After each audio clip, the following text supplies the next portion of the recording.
So चलो force velocity relationship को समझते हैं, वो भी under 1 minute. So in force velocity relationship, force denotes the amount of tension which is produced in the muscle, and velocity is the speed of active lengthening or shortening of the muscle.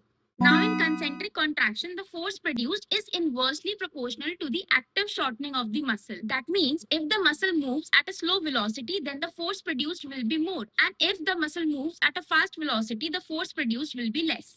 That means there is an inverse relationship between force and velocity during the concentric contraction. Now let's talk about eccentric contraction. So during eccentric contraction, there is active lengthening of the muscle, and there is a direct relationship between the force and the velocity of the muscle, right? So if the velocity of active lengthening of the muscle increases, then the force produced by the muscle or the tension generated in the muscle will also increase. And so this is about the eccentric contraction. Now let's talk about isometric contraction. So during isometric contraction, the length of the muscle remains the same. So the velocity is zero during isometric contraction. So the tension or the force produced during isometric contraction is more than the force which is produced during concentric contraction, and is less than the force produced by the eccentric contraction. So now to know the rationale or reason behind this, you can check out my video which is pinned here.